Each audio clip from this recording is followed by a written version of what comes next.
Turongeye turabasuhuje inshuti bavandimwe bakunzi ba Nzuri Business Group Limited. Reka twizere yuko mukomeje kugubwa neza aho muherereye hose nk'uko duhora tubibifuriza. Ni nako kandi tubibutsa gukanda subscribe, ukore kukazogera, ukore share kugira ngo tujye tubana umunsi ku wundi gatanu kuri gatanu, mujye mubasha kubona ibyiza byose bijyanye n'imitungo itimukanwa, yaba igurishwa cyangwa se ikodeshwa, dushyira kuri channel yacu ya Nzuri Market. Nk'uko rero mubimenyereye, tubagezayo ibyo byose, ari nako kandi tubasha kumanaginga imitungo yanyu, tukabafasha kwibyaza umusaruro, mukavugana na konte gusa. Si ibyo gusa kandi tubasha no kububakira amazu meza agezweho kandi ku giciro gitoya. Nk'uko rero muri kubibona ku screen yanyu, tugiye kubereka iyi nzu. Ni inzu tuvuga ko ari nziza bitewe na emplacement yayo, bitewe n'aho iri. Ni inzu rwose ikuze ariko kandi iri ahantu heza cyane ho kubyaza umusaruro, kubera ko iyi nzu ni inzu y'ubucuruzi iri mu centre kabisa. Ni hano mu mujyi wa Kigali mu karere ka Gasabo, ikaba iri mu centre neza mu ihuriro ry'imihanda. Ushatse wanavuga ko ari mu isoko ariko rirema umunsi ku wundi, kubera ko ni ku muhanda uhuza umujyi wa Kigali n'amajyaruguru cyangwa se n'akarere ka Rulindo. Ni ukuvuga ngo rero iyi nzu ikaba ari inzu ifite imiryango ibiri minini ireba ku muhanda munini, imiryango y'ubucuruzi, hanyuma kandi ikagira n'urundi ruhande rureba ku wundi muhanda ushamikiye kuri uwo nguwo. Urwo ruhande narwo rukaba rwavaho imiryango byibuze 3 minini, ariko nine wayihakura bitewe n'imiryango ushaka gukata uko ingana.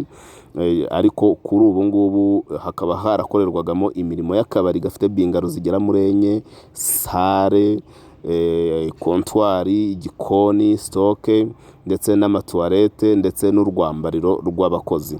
Bivuze ngo rero ushaka kuha transforma ugakuramwo imiryango 5 cyangwa 6 y'ubucuruzi ndetse n'akakabari kakagumaho mu gikari.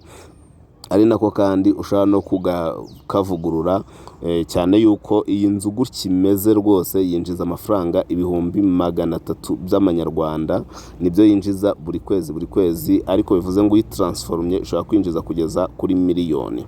Iyi nzu rero kandi mbabwire yuko ifite autorisation de bâtir, cyangwa icyangombwa cyo kubaka. Washaka ukaba wayishyira hasi ukubaka etage ya nivo imwe, icyo gihe bwo yakwinjiza no kugeza muri miliyoni hafi 2, cyane yuko iri ahantu hashyushye cyane nk'uko muri kubibona ku mashusho. Ni ahantu hari muvoma, ni ahantu hagezweho mu ihuriro ry'imihanda.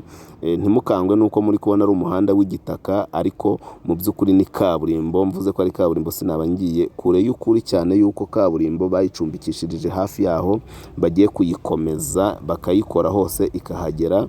Autorisation rero irahari, ni ukugura uhita uvugurura cyangwa se uhita wubaka uhereye hasi bitewe n'ubushobozi bwawe. Ntabwo rero nareka kukubwira ko iyi nzu ishaka miliyoni 38 zonyine ziri negociable. Miliyoni 38 ugatunga inzu y'ubucuruzi iri ahantu heza cyane hari muvoma nk'iyi ngiyi kuri miliyoni 38 zonyine kandi ziganirwaho. Ntucikwe rero n'aha hantu, ntucikwe n'iyi muvoma, ntucikwe n'iyi business.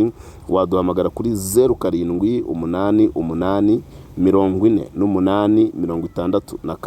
67 cyangwa se 0781 2 inshuro 3 0123. Si ibyo gusa rero kuko ushaka kudusanga ku zindi mbuga nkoranyambaga zacu, arizo Instagram, Facebook page, Twitter cyangwa se X, hose twitwa Nzuri Market. Ni nako kandi wadusanga aho dukorera mu nyubako ya Centenary House muri etage ya 2. Ni karibu cyane, komeza ukande subscribe, dukomeze kubana umunsi ku wundi gatanu kuri gatanu.